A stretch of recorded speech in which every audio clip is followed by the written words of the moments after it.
जय माता दी, जय मां कामाख्या।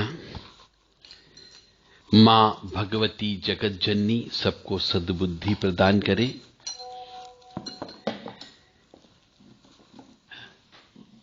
जब कोरोना काल चल रहा था, जब कोरोना में रोजाना हजारों व्यक्तियों की मृत्यु हो रही थी, तब कुछ तथाकथित हिंदू विरोधी कह लीजिए या भारतीय संस्कृति पर कुठाराघात करने वाले व्यक्ति कह लीजिए, उन्होंने भारतीय साधु, संत, त्यागी, तपस्वी, इन लोगों के ऊपर प्रश्न चिन्ह उठा दिए थे। तो उन लोगों ने कहा था कि भारत में अंदाजन अनुमानित 75 लाख साधु संत हैं, तो क्या इनमें से ऐसा कोई भी चमत्कारी बाबा नहीं है जो कोरोना को काबू में कर सके,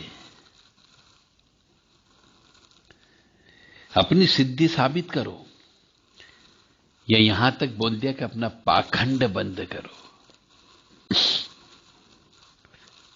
तो मेरा उन जिन लोगों ने ऐसा प्रश्न किया, उन लोगों को मेरी तरफ से यह जवाब है जो मैं बोलने जा रहा हूं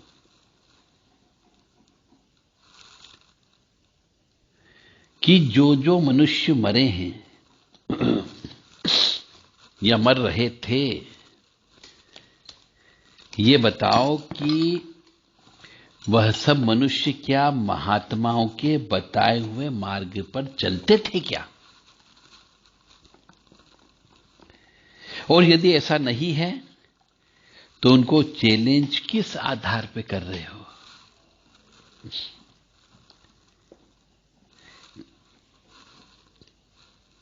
क्या हमारे ही साधु संतों ने उनका ठेका ले रखा था?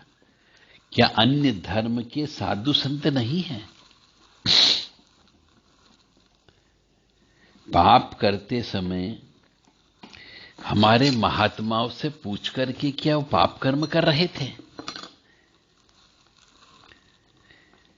जब मनुष्य पाप कर्म करता है, जब मनुष्य जिंदे जानवर को काटता है, जब मनुष्य गायों को काटता है, जब मनुष्य सूअर का मांस खाता है, जब मनुष्य मुर्गी को हलाल करता है, जब मनुष्य अनाप शनाप शराब पीता है, और जब मनुष्य पेड़ पौधे को काटकर बेचता है, और जब मनुष्य ने पहाड़ काट दिए, जब मनुष्य ने अपनी ही पत्नी की हत्या करने लगा, और जब स्त्री अपने पति की हत्या करने लगी, जब मनुष्य चरित्रहीन हो गया, यह सब पाप कर्म मनुष्य करता है अपने भोग की लिप्सा की पूर्ति के लिए। और जब उस पर प्राकृतिक विपदा अर्थात उस परम प्रकृति शक्ति जो महामाया है, उस देवी का क्रोध उत्पन्न होता है, तो अब त्राही माम क्यों कर रहे हैं? कष्ट को भोगना पड़ेगा। क्यों पाप कर्म किए? क्यों गलत काम किए? क्यों जिंदा जानवरों को खा गए? क्यों शराब पीते हो? पाप कर्म करते समय सोचते नहीं हो, और आज सोचने आए हो कि कोई बाबा जाए, कोई तांत्रिक आ जाए और इस कोरोना वायरस को रोक दे। प्रकृति के साथ में खिलवाड़ करोगे तो प्रकृति को रोकना बहुत मुश्किल है। जब तूफान चलता है तो उसे कोई रोक नहीं सका, जब सुनामी आती है तो उसे कोई रोक नहीं सका, जब जल आता है, दावानल आता है, तो उसे कोई रोक नहीं सका। तो अभी भी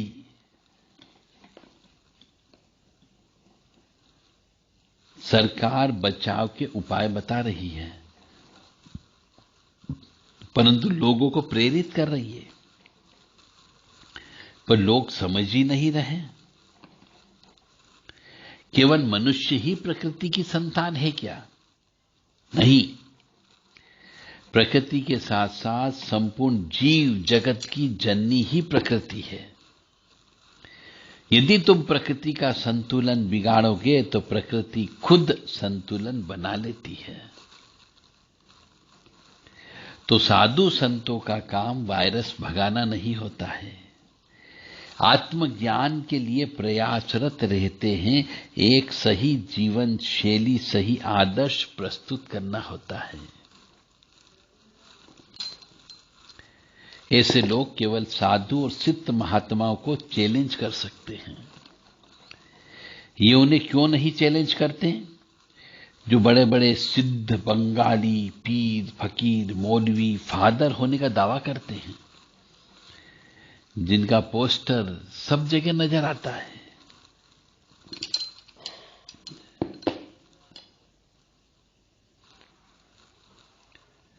और जो बहुत विकसित और वैज्ञानिक और एडवांस मानव सभ्यता है, जो कहते हैं हम बहुत विकसित हो गए हैं, क्या वो इस कोरोना वायरस को रोक पाए हैं? नहीं रोक पाए। तो प्रकृति के आगे किसी की नहीं चलती है, इसलिए प्रकृति से प्रेम करो। इसलिए साधु, संत, त्यागी, तपस्वी जितने भी लोग होते हैं, यह आत्मा की सिद्धि के लिए होते हैं, आत्मा को परमात्मा में विलीन करने के लिए होते हैं।